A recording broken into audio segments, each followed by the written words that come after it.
இந்த செய்தி வந்ததுக்கு அப்புறமா இந்த மீன் பார்த்தேன். ஆக்சுவலி பார்க்க சிரிப்பாகவும் இருந்துச்சு. ஆனால் ஒரு கட்டத்தில் என் மனசில் இருந்துச்சு, அது வருத்தமும் இருந்துச்சு. அது ஒரு மீமாக பார்க்கும்போது அந்த டெம்ப்ளேட்டில் பார்க்கும்போது சிரிப்பாக தான் இருந்தது. உத்தமபுத்திரன் படத்தில் மயில்சாமி அவர்கள்கிட்ட விவேக் அவர்கள் சொல்வார், எல்லாரும் என்னை ஏமாத்துறாங்க அப்படிங்கிற மாதிரி, எல்லாரும் ரூல்ட் அவுட் ஆகுறாங்க அப்படின்னு போட்டு விராட் கோலி பர்சனல் ரீசன் காரணம் முதல் 2 டெஸ்ட் மேட்ச் ஆடலை. இப்போது கேஎல் ராகுலும் ரவீந்திர ஜடேஜாவும் ஆடலை, ஆல்ரெடி ஷமியும் ஆடலை. இப்போ இவங்க ஆடலை. இப்போ இவங்களுக்கு பதிலாக சௌரப் குமார், வாஷிங்டன் சுந்தர், சர்ஃப்ராஸ் கான் இவங்க ஆட் பண்ணியிருக்கிறாங்க. இப்போ இவங்க உள்ள வந்திருக்கிறாங்க. ஆல்ரெடி ஒரு கில்லு சரியா ஆடுறது இல்லை. கில்லுக்கு மறுபடியும் வாய்ப்பு கொடுக்கணுமா? ரஜத் படிடார் ஸ்குவாட்ல இருந்துகிட்டு இருக்காரு. அப்புறம் முகேஷ் குமாரும் பவுலரா இருந்துகிட்டு இருக்காரு. ரவேஷ் குமாரும் இருந்துகிட்டு இருக்காங்க. குல்தீப் யாதவ் பெஞ்சில் இருக்கிறாங்க. இப்போ எக்ஸ்ட்ராவா 2 ஸ்பின்னரை கொண்டு வந்திருக்காங்க. ஒருத்தர் ஆஃப் ஸ்பின்னர் லெஃப்ட் ஹேண்டர், ஒருத்தர் left arm spinner left hander. என்ன பண்ண போறாங்க? ஸ்ரேயாஸ் ஐயர் அவருக்கு சான்ஸ் கொடுப்பாங்களா? கில்லுக்கு சான்ஸ் கொடுப்பாங்களா? இல்ல நியூ கமர்ஸ் ஐ திங்க் ஒரு 2-3 பேர் டெபியூ ஆவாங்களா? இப்படிங்கிற கேள்விகள் இருந்துகிட்டு இருக்கு. நிறைய பேசுவோம். நீங்க சொல்லுங்க, கில்லுக்கு வாய்ப்பு கொடுக்கலாமா? ஸ்ரேயாஸ் ஐயருக்கு மறுபடியும் வாய்ப்பு கொடுக்கலாமா? நீங்க சர்ஃப்ராஸ் கான் உள்ள வந்ததை பத்தி நீங்க என்ன நினைக்கிறீங்க? சர்ஃப்ராஸ் கான் நீங்க டைரக்டா 11ல கொண்டு வந்து வைப்பீங்களா? இல்ல ரஜத் படிடார் ஆட வைப்பீங்களா? அதுக்கப்புறம் உங்களோட ஸ்பின்னரா யார் இருப்பா? வைசாக்ல வந்து எக்ஸ்ட்ராவா நீங்க ஒரு ஸ்பின்னரோட போவீங்களா? அதாவது சிராஜ் உட்கார வச்சுட்டு எக்ஸ்ட்ரா ஒரு ஸ்பின்னர், அந்த ஸ்பின்னர் குல்தீப் யாதவா, சௌரவ் குமாரா, இல்ல அஸ்வினை நீங்க மேல ப்ரொமோட் பண்ணுவீங்களா? நிறைய விஷயம் நான் டிஸ்கஸ் பண்ண போறேன். நீங்க மறக்காம கீழே வந்து கமெண்ட் பண்ணுங்க. இவ்வளோ இருக்குது, இவ்வளோத்துக்கு வேணா எஸ் பேசுவோம், டிஸ்கஸ் பண்ணுவோம் அண்ட் பேசலாம். மறக்காம சப்ஸ்கிரைப் பண்ணுங்க. ஜென்ரல் லேடிஸ் அண்ட் ஜென்டில்மேன், இந்த ஐசிசி வேர்ல்டு டெஸ்ட் சாம்பியன்ஷிப் 2025 இங்கிலாந்து டூர் ஆஃப் இந்தியா 2024 போர்த்துழியில டீம் இந்தியாவோட வைசாக் டெஸ்ட் மேட்சோட ஸ்குவாட் ரிவ்யூக்கு உங்களை வரவேற்கின்றேன்.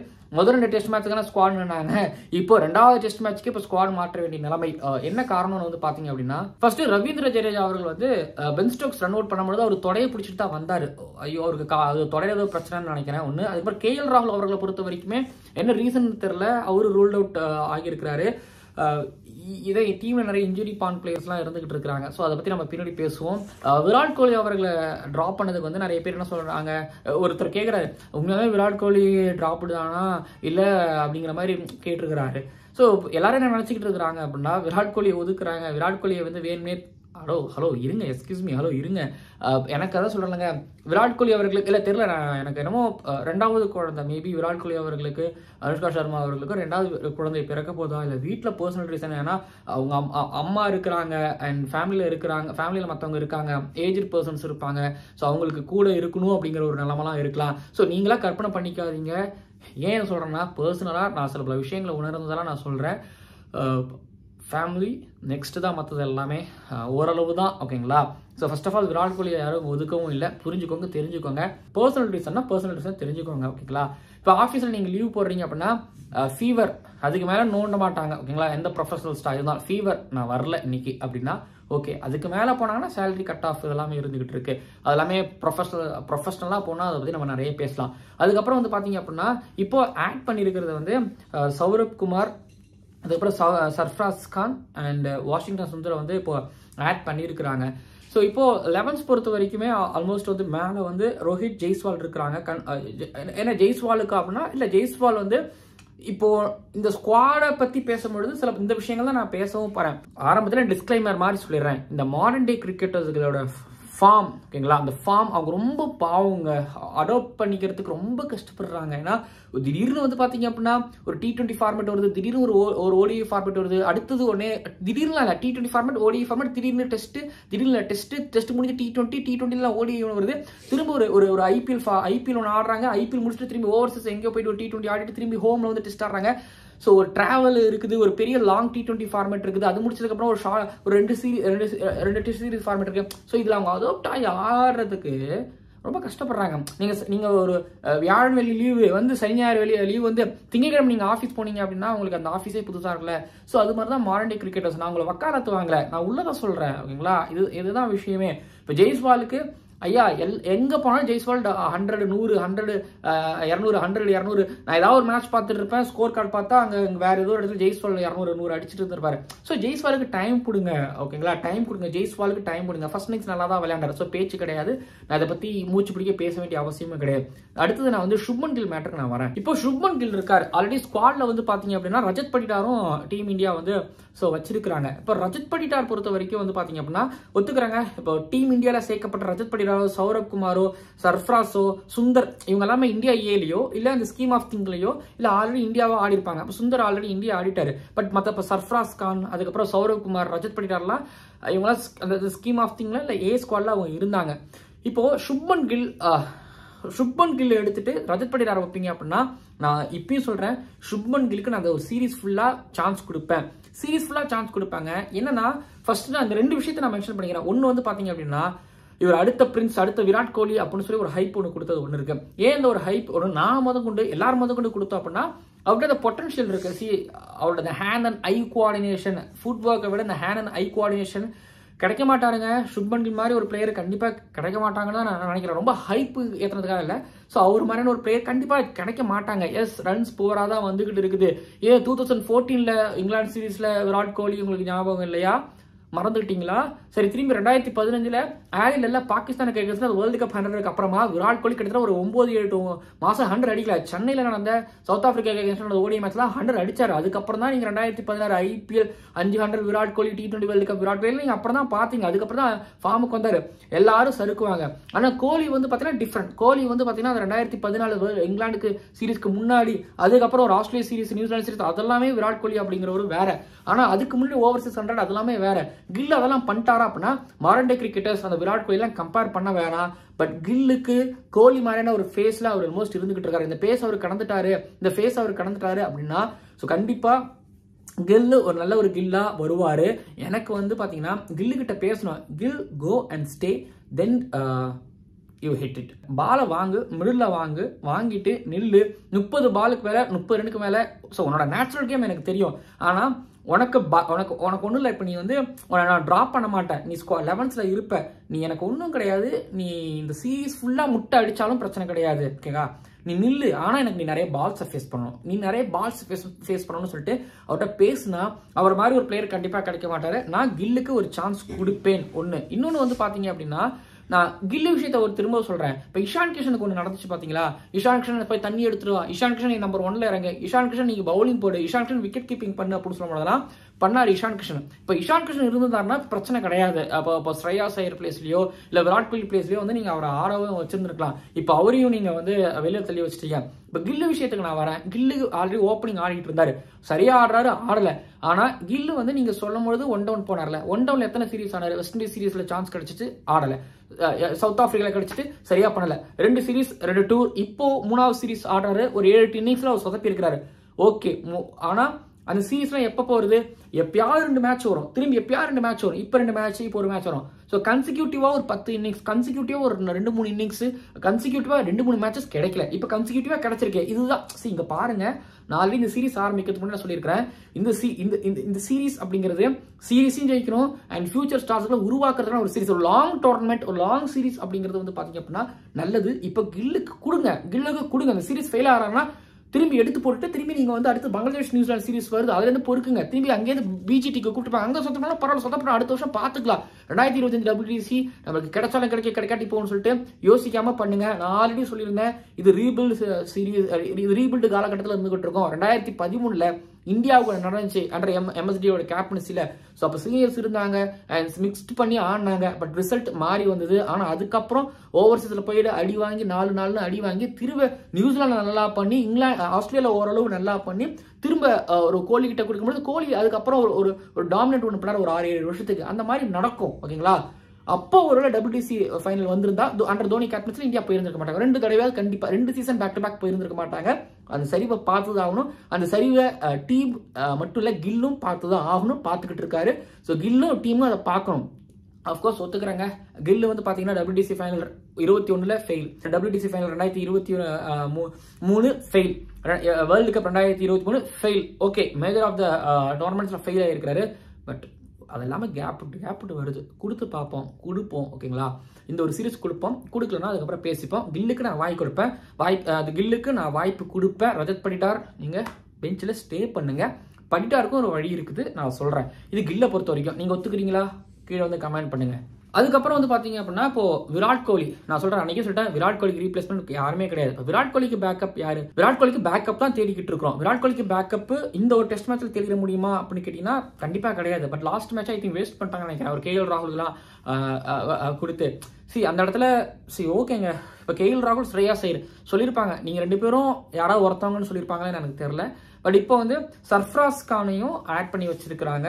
ஆல்ரெடி வந்து பாத்தீங்க அப்படின்னா ரஜத் படிடாரும் இருக்கிறாரு. இப்போ ரஜத் படிடார் சர்ஃப்ராஸ் கானன்னு கேட்டீங்க அப்படின்னா, நான் வந்து சர்ஃப்ராஸ் பொறுத்த வரைக்கும் நீங்க வந்து சர்ஃப்ராஸ் கதவை உடைச்சிட்டு சந்தோஷப்படுறீங்க, எனக்கு அது சந்தோஷம் இருக்கு. பட் சர்ஃப்ராஸ் பொறுத்த வரைக்கும் பாருங்க, ஸ்டாட்ஸ் நம்பர்ஸ் இதெல்லாமே வந்து இப்பயும் சொல்றேன். இங்க பாருங்க, நான் ஒரு விஷயத்த மட்டும் தெளிவா நம்புறேன்.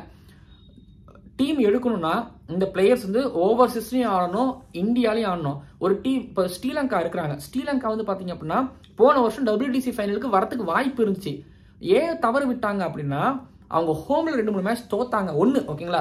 பட் ஓவர்சீஸ் கண்டிஷனுக்கு போகும்பொழுது அங்க அவங்களோட பேட்டர் சரியா பெர்ஃபார்மன்ஸ் பண்ண மாட்டாங்க. இப்போ சண்டிமல் எடுத்துக்கோங்க, 10 மினிட்ஸ் அங்க எடுத்துக்கோங்க, திமுத் கருணரத்ன எடுத்துக்கோங்க. Dimuth Karunaratne yes of course ஓவர்சீஸ்ல போயிட்டு எனக்கு தெரிஞ்சு அவ்வளவு பெருசா பெர்ஃபார்மன்ஸ் பண்ணலாம் எனக்கு தெரியல. கண்டிப்பா இதை நான் சொல்லுவேன். ஸோ அவங்கள பொறுத்த வரைக்கும் ஹோம்ல ஜெயிப்பாங்க, ஓகேங்களா. அதே போல அவங்க ஹோம்ல நல்லா விடுறதுக்கான ஸ்பின்னர்ஸ் வச்சிருப்பாங்க. ஓவர்சீஸ்ல ஃபாஸ்ட் பாலர்ஸ் கிடையாது. பட் இந்தியாவுக்கு அப்படியே கொஞ்சம் பக்கத்துல அப்படின்னா எஸ் அப்படியே ஸ்ரீலங்கா மாதிரி ஒரு டீமை உருவாக்கிறாங்க, ஓகேங்களா. சர்ஃப்ராஸ் கானும் அதே தான், ஸ்ரேயா ஐயரும் அதே தான். இப்போ நான் சொல்லுவேன், சர்ஃப்ராஸ் கானுக்கு பதிலாக இங்கே ரஜத் படிடாரை இறக்குங்க அப்படிம்பேன். ரஜத் படிடார் புல் ஷாட் நல்லா ஒர்க் பண்ணி வச்சிருக்காருன்னா ரஜத் படிடாரை இறக்கலாம், தப்பே கிடையாது என்னை பொறுத்த வரைக்குமே வந்து.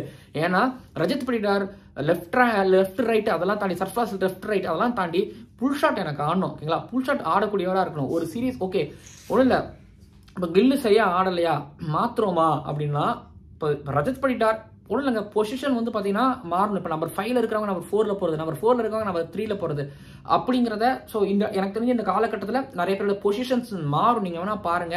இன்கேஸ் இப்போ ரஜத் படிடார் நீங்கள் 1-1 அனுப்புறீங்க, அது சாரி நம்பர் 4ல அனுப்புறீங்க இந்த மேட்ச்ல அப்படின்னா, கில்லு சொதப்படுறாரு அப்படின்னா 5வது டெஸ்ட் மேட்ச்ல ரஜத் படிடார் நம்பர் 3 போறாருன்னா ஸோ ரெடியா இருக்கணும்.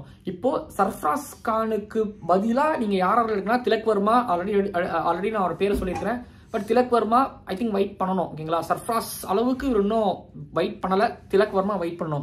பிரதோஷ் ரஞ்சன் பவலும் ஸோ வெயிட் பண்ணணும். என்னதான் இந்தியா ஏக்காக ஒரு ஆடி ஒரு 100 அடிச்சாலும், ஓவர்சீஸ்ல வந்து ஒரு 100 அடிச்சாலும், ஸோ அவரை பொறுத்த வரைக்கும் நான் வெயிட் பண்ண சொல்லுவேன். பட் இந்திரஜித் வந்து பல வருஷம் ஆடிட்டு இருக்காரு, ஒரு ஆல்ரவுண்டரா ஆடிட்டு இருக்காரு. பட் அவருக்கு அந்த ஷார்ட் பால் எந்த அளவுக்கு ஒர்க் பண்ணி வச்சிருக்காருன்னு தெரியல. பட் ஆனால் பொட்டன்ஷியல் இருக்குது இந்திரஜித்துக்கு, சர்ஃப்ராஸுக்கு, இவங்கெல்லாம் வந்து அந்த அளவுக்கு பொட்டன்ஷியல் இருக்குது. சரி ஓகே, பாயிண்ட்டுக்கு வாங்க அப்படின்னு சொன்னீங்கன்னா, சர்ஃப்ராஸ் ஃபிட்னஸ் பிரச்சனை சொன்னாங்க. ஃபர்ஸ்ட் ஃபிட்னஸ் ஒர்க் பண்ணிட்டாருன்னா ஓகே. ஷார்ட் பால் ஒர்க் பிரச்சனை இருக்குன்னு சொல்லியிருந்தாங்க. ஷார்ட் பாலுக்கு ஒர்க் பண்ணிட்டாருன்னா டெஃபினட்டா கண்டிப்பா நம்பர் 5ல வந்து நான் இல்லைன்னா நம்பர் 4ல வந்து நான் சர்ஃப்ராஸ் தான் வந்து ஸோ இறக்கி விடுவேன். எந்த ஒரு மாற்று கருத்தும் இல்லை. ஏன்னா 2017-18 வந்து பாத்தீங்க அப்படின்னா அவர் அந்த பொசிஷனுக்காக வெயிட் பண்ணி இப்பதான் அவருக்கு வந்து சான்ஸ் கிடைச்சிருக்கு. துலீப் டிராஃபில ஒரு 100, அதுக்கு முன்னாடி வந்து பாத்தீங்க அப்படின்னா ஃபர்ஸ்ட் கிளாஸ் கிரிக்கெட்ல 70 அப்படிங்கிற ஒரு ஆவரேஜோட 1300 ஒரு 950 ஹாஃப் செஞ்சுரிஸ் சொல்லிட்டு ஒரு கட்டத்துல வந்து பாத்தீங்க அப்படின்னா அவர் அடிச்ச ரன்ஸ் எக்கச்சக்கத்துக்கு மேல அப்படிங்கிறதுனால இப்போ அவருக்கு அந்த சான்ஸ் கிடைச்சிருக்குது. ஸோ கம்ப்ளீட்லி ஒரு டிசர்வ்டான ஒரு பிளேயர். ஸோ ஐ திங்க் அவர் இந்த மேட்ச்ல பெஞ்ச் பண்ண மாட்டாங்க. ஸோ டெபியூ ஆவாங்க அப்படின்னு சொல்லி வந்து நான் எதிர்பார்க்கிறேன் சர்ஃப்ராஸ் பொறுத்த வரைக்கும். இப்போ ஸ்ரேயா ஐயர் விஷயத்தை மட்டும் எடுத்துக்கிட்டீங்க அப்படின்னா, எனக்கு ஸ்ரேயா ஐயர் விஷயம் மட்டும் எனக்கு புரியலங்க. ஒரு லாஸ்ட் மேட்ச்ல அவர் அவுட் ஆன ஒரு விதம், ஃபர்ஸ்ட் மேட்ச்ல தூக்கி அடிச்சு ஒரு அவுட் ஆனது புவர் ஷாட் தான். நான் சொல்ல புவர் ஷாட். ஒரு எக்ஸ்பீரியன்ஸ் பிளேயர் அந்த மாதிரி ஷாட்டுக்கு போயிருக்கவே கூடாது. டெஸ்ட் கிரிக்கெட் நீங்க எப்படி ஆடணும், நிறைய பால்ஸை ஃபேஸ் பண்ணும். அங்க ஒரு சூப்பர் இன்னிங்ஸை புவர் ஷாட்ல போய் அடிக்கிறீங்க முடிக்கிறீங்க அப்படின்னாலும் அது புவர் தான். என்ன பார்த்துருக்கு புவர் இன்னிங்ஸ் தான் நான் கன்சிடர் பண்ணுவேன். ஸ்ரேயாஸ் மாதிரி எக்ஸ்பீரியன்ஸ் பிளேயருக்கு புவர் கிரிக்கெட் தான் நான் சொல்லுவேன்.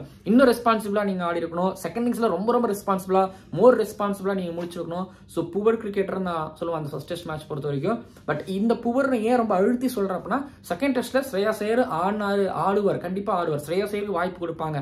மொத்தமா வந்து எல்லாருக்கும் டெபியூ கேப் கொடுக்க மாட்டாங்க. ஸோ கண்டிப்பா ஸ்ரேயா ஐயருக்கு வாய்ப்பு கொடுப்பாங்க.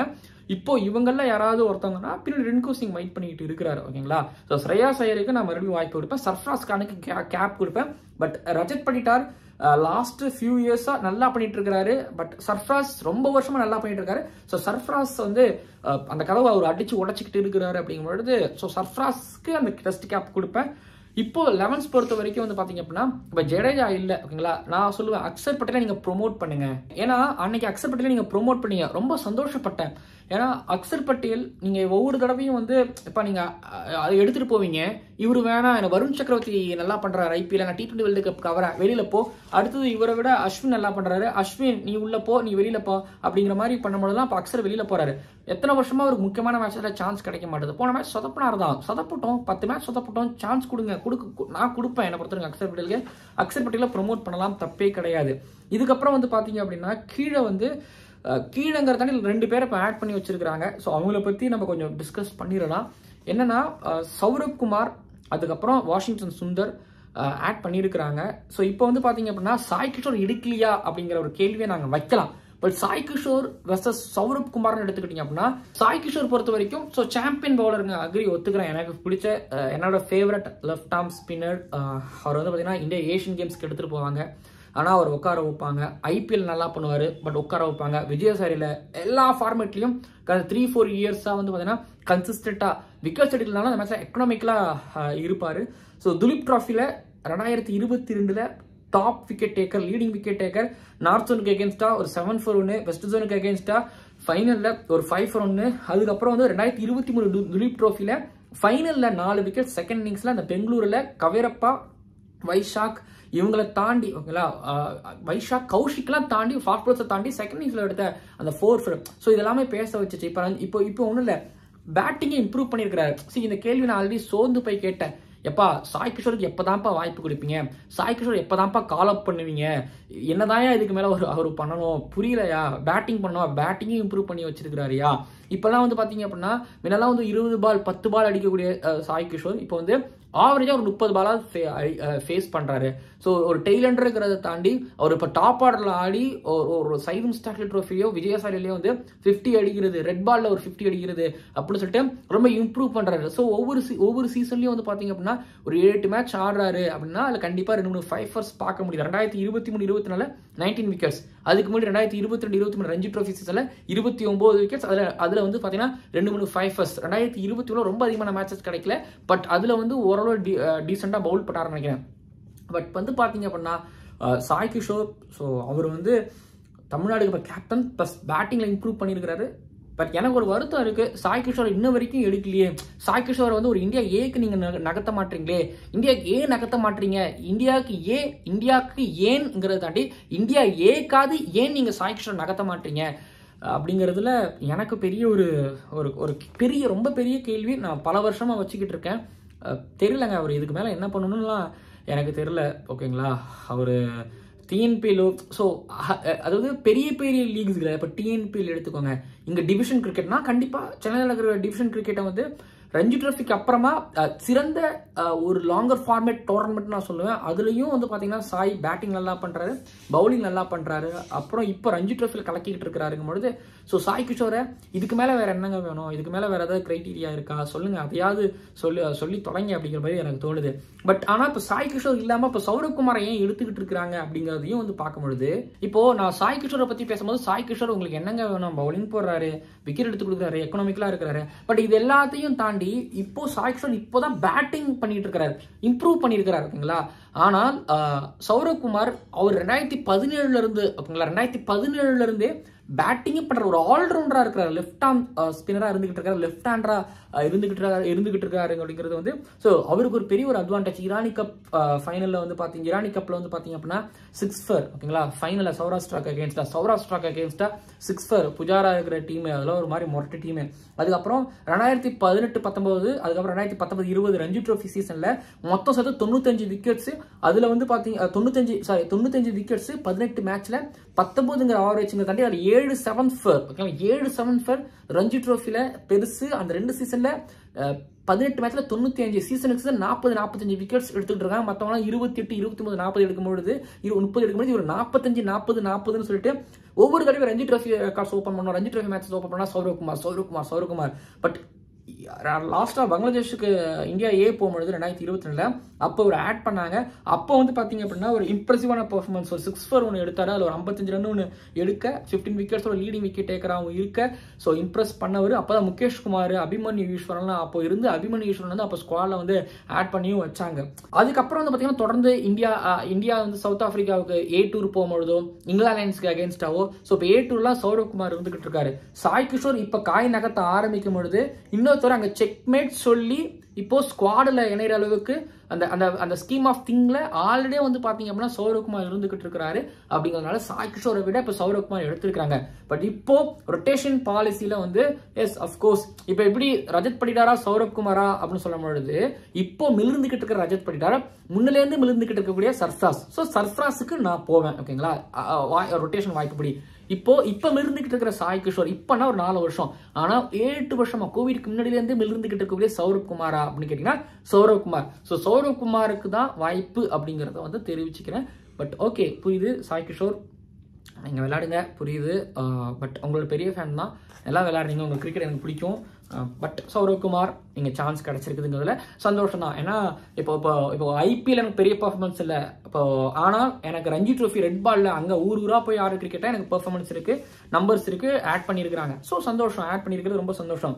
இப்போ வைசாகோட 11th எடுத்துக்கிட்டீங்க அப்படின்னா ஐ திங்க் எனக்கு பிச்சு வந்து ஹைதராபாத் மாதிரி தான் இருக்கும். ஓகேங்களா, ஸ்லோயிஷாக தான் இருக்கும், ரொம்ப ஸ்லோயிஷாக தான் இருக்கும், உடையும். ஓகேங்களா, போக உடையும் இந்தியாவில் உடையும், பிரச்சனை ஸ்லோயிஷாக இருக்கும். இப்போ KS பரத் 7 பிரச்சனை இல்லை, அக்ஷர் பட்டேல நான் 6க்கு ப்ரொமோட் பண்ணுவேன், அஸ்வின் வந்து 7 இல்லை KS 8 இப்படி யாராவது ஒருத்தவங்களை நான் ஸ்வாப் பண்ணி ஆட வைப்பேன். இல்லை அஸ்வின் நீங்கள் 6 ஆட வைக்கிறீங்களா, ஏன்னா அஸ்வின் சகா இருக்கும்போது கீழே இருந்தாரு, அப்புறம் சகாவை மேலே போனாரு, ஜடேஜாவை விட மேலே போயிட்டு ஒன்றும் இல்லை, ஜடேஜா கீழே இருந்தாரு, அஸ்வின் தான் மேலே இருந்தாரு. அதுக்கப்புறம் ஜடேஜா நல்லா ஆடுறதை பார்த்துட்டு சகாவை கீழே தள்ளி விட்டாரு ஜடேஜா, அப்புறம் ஜடேஜா அஸ்வினை தள்ளி விட்டாரு, சகா அஸ்வினை திரும்ப தள்ளி விட்டு அஸ்வின் கீழே போக ஆரம்பிச்சிட்டாரு. பட் இப்போ என்னன்னா நான் அந்த 6, 7, 8 அஸ்வின், KS பரத், அக்ஷர் இவங்களை ஸ்வாப் பண்ணிட்டு இப்போ குல்தீப் யாதவ் டீசெண்டாக பேட் பண்ணிட்டு இருக்கிறாருங்கிறதுனால குல்தீப் யாதவ் ரொம்ப நாளாக அது ஸ்கீம் ஆஃப் திங்லங்கிற தாண்டி அவர் டெஸ்ட்ஸில் உட்காந்து வெயிட் பண்ணிட்டே இருக்கிறாரு. கடைசியாக பங்களாதேஷுக்கு அகேன்ஸ்டாக ஒரு 51 அடிக்க அங்கே player of the match award ஒன்று வாங்க. So Kuldeep Yadav, so I think நான் வந்து ட்ரை பண்ணுவேன், குல்தீப் யாதவ் நான் யூஸ் பண்ணுவேன். ஒரு டெய்லண்டரில் ஒரு டீசெண்டான ஒரு பேட்டரும் கூடங்கிறதுனால அவரை பும்ரா ஆடியே ஆகணும். இப்போ உங்களுக்கு வந்து எக்ஸ்ட்ரா ஃபாஸ்ட் பவுலர் வச்சுப்பீங்களா, ஸ்பின்னர் வச்சுப்பீங்களா? பும்ரா வந்து ஒரு கன்சிக்யூட்டிவான ஸ்பில்ஸ் போடும் பொழுது காயமாச்சுன்னா என்னங்க பண்ணுறது அப்படின்னு நீங்கள் ஒரு கேள்வி கேட்குறீங்க, எனக்கு புரியுது. ஆனால் டெஸ்ட் கிரிக்கெட்டில் இப்போ டெஸ்ட் மேட்ச் அந்த அளவுக்கு எடுத்துகிட்டு போவாங்களா? இப்போ ஒன்றும் இல்லைங்க, இப்போ அஸ்வின், குல்தீப், அக்ஷர் இப்போது இவங்கெல்லாம் சேர்ந்து 3 பவுலர் இருக்காங்க, இவங்கெல்லாம் சேர்ந்து இந்த மாற்றி போடும் பொழுது எக்ஸ்ட்ராவாக ஒரு ஸ்பின்னரை வச்சுட்டு போனால் பும்ராவுக்கு வேலை குறையும்ல. உட் அன்னைக்கு அப்படி தானே பண்ணாங்க அப்படிங்கிறது நீங்கள் கேட்குறது புரியுது. பட் இது அவங்களோட பிளான், அவங்களோட டாக்டிக்ஸ். பட் எனக்கு வந்து ஒரு இன்ஜுரி பான் பிளேயர்ஸ் இருக்காங்க அப்படிங்கிறதுனால டீமில் நிறைய இன்ஜுரி பான் பிளேயர்ஸ் இருக்காங்க. இப்போ ஸ்ரேயா சைர் எடுத்துக்கோங்க, ரோஹித் எடுத்துக்கோங்க, KL ராகுல் எடுத்துக்கோங்க. KL ராகுல் அதனால தான் ட்ராப் ஆகிருக்காரு. அதுக்கப்புறம் பும்ரா எடுத்துக்கோங்க. ஸோ பும்ராவை நீங்கள் பாதுகாக்கணும்னா ஒரு சப்போர்ட்டிவாக ஒரு ஃபாஸ்ட் பவுலர் தேவை. அப்படி பும்ராவுக்கு இல்லைப்பா பரவாயில்லப்பா எக்ஸ்ட்ரா ஸ்பின்னரோட போகிறேன்ப்பா அப்படின்னு செய்தால் ஓகேங்களா, சிராஜுக்கு பதிலாக சௌரவ்குமார் ஆட வைப்பாங்க பிலீவ் பண்ணுறேன். இல்லை 2 ஆஃப் ஸ்பின் ஓகேங்களா. ஆனால் சுந்தர் வந்து லெஃப்ட் ஹேண்டருங்கிறது ஒரு அட்வான்டேஜ் அப்படிங்கிறதையும் நான் பார்க்குறேன். பட் ஆல்ரெடி அக்ஷர், சௌரவ்குமாரும் லெஃப்ட் ஹேண்டரு, எக்ஸ்ட்ராவாக பேட்டர் வேணுமா, எக்ஸ்ட்ராவாக ஸ்பின்னர் வேணுமா, எதை ஸ்ட்ராங் பண்ண போகிறாங்க பொறுத்திருந்து பார்க்கலாம் ஓகேங்களா. பட் வாய்ப்புங்கிறது டெஸ்ட் கில்லுக்கு ஸ்ரேயா சையருக்கு நான் வாய்ப்பு கொடுப்பேன், சர்ஃபாஸ்க்கு நான் கேப் கொடுப்பேன், குல்தீப் யாதவ் என்னோட பிளேயிங் லெவலில் ஆட வைப்பேன், அக்ஷர் பட்டேலை மேலே ப்ரொமோட் பண்ணுவேன் அண்ட் 6ல் ப்ரொமோட் பண்ணுவேன். அட்லீஸ்ட் அஸ்வினுக்கு அடுத்ததாவது KS பரத்துக்கு முன்னாடியாவது நான் ஆட வைப்பேன். கீழே வந்து பார்த்தீங்க அப்படின்னா குல்தீப் ஆட வச்சுட்டேன்னா சிராஜ், எனக்கு தெரிஞ்சு நான் சிராஜோடவே போவேன், 2 ஃபாஸ்ட் பவுலரோடவே போவேன். அது டிஃபென்சிவ் கேப்டன்சி கிடையாது, என்னோட ஃபாஸ்ட் பவுலரை நான் வந்து பாதுகாக்கணும் அப்படிங்கிறதுனால. பட் ஆனால் ஆல்மோஸ்ட் பும்ரா போன மேட்ச்ல ஒரு மாதிரி தனியாக தான் பவுலிங் பண்ணறான் அப்படிங்கிற முடிவா, அப்போ பும்ராவை மட்டும் தனியாக போட வச்சுட்டு வைஸ் கேப்டனா கண்டிப்பாக இருக்கும் போட வச்சுட்டு சுந்தரா சௌரவ்குமாரானா ஆல்ரெடி சைனாமேன் லெஃப்ட் இருக்காங்க, சைனாமேன் ஒருத்தர், லெஃப்ட் ஆர்ம் ஆர்த்தடாக்ஸ் ஒருத்தர், லெஃப்ட் ஹேண்டர் ஒருத்தர், அப்போ சுந்தர் தான் ஆட வைப்பாங்கன்னு நான் நினைக்கிறேன். லெஃப்ட் ஹேண்டரும் கூட கொஞ்சம் அட்டாக்கிங் கிரிக்கெட்டும் ஆடுவாருங்கிறதுனாலையும் கூட. ஸோ பட் பார்ப்போம், விக்கெட் எடுக்கணும் அப்படிங்கிறது ஒன்று இருக்குது, பார்ப்போம். அண்ட் மறக்காமல் நீங்கள் கீழே வந்து கமெண்ட் பண்ணுங்கள், சப்ஸ்கிரைப் பண்ணுங்கள், எல்லாரும் ஸ்டெம்ப் அட்டாக் பண்ணுறவங்க தான் ஓகேங்களா. பட் ஆனால் சௌரவ் குமாரை பற்றி கேள்விப்படும் பொழுது அவரோட பொட்டன்ஷியல் நிறைய கேள்விப்பட முடிஞ்சிச்சு ஓகேங்களா. எப்படின்னா ஆம்பால் ஒன்று போடுவாங்க, கேரம் விரும்பால் ஒன்று போடுறான்னு சொன்னாங்க. ஃப்ளாட்டாக யூபிக்காக போடும்பொழுது யூபி ஃபாஸ்ட் பால் டாமினேட் பண்ணுவாங்க அந்த இருக்கிற பிச் கண்டிஷனில். பட் இவர் டாமினேட் பண்ணுவார். சில பால் ரிப் ஆகி போகும், ஃப்ளைட்டில் காற்றுல மாதிரி ஏதோ ஒன்று பண்ணுவார்னு சொல்லுவாங்க. பட் பார்ப்போம். ஐ திங்க் டெஸ்ட் கால் அப், அது டெஸ்ட் கேப் அப்படிங்கிற சர்ஃப்ராஸ் கண்டிப்பாக வாங்கிடுவார் நம்பிக்கை இருக்குது. சௌரவ் குமாரும் வாங்கிடுவாருன்னு தோணுது, பார்ப்போம். அண்ட் சுந்தர் ஆல்ரெடி இந்த ஸ்கீம் ஆஃப் திங்கில் இருக்கார், அதனால் அவரை பற்றி நம்ம பெருசாக பேசல. ஸோ நீங்கள் கீழே வந்து கமெண்ட் பண்ணுங்கள் இவ்வளோத்துக்கும். பார்ப்போம். அண்ட் மறக்காம சப்ஸ்கிரைப் பண்ணுங்கள், பக்கத்தில் பெல் ஐக்கன் கிளிக் பண்ணுங்கள். சூப்பர் தேங்க்ஸ் பண்ணுமா உங்களோட உதவி கொடுங்க. கிரிக்கானந்தா வீலாக் அப்லோட் ஆகுது அண்ட் டெய்லியும் அப்லோட் ஆகிட்டு இருக்குது, அதை பாருங்கள், பார்ப்போம். அண்ட் அடுத்தடுத்த வீடியோக்களும் சந்திக்கிறேன், பார்க்கலாம்.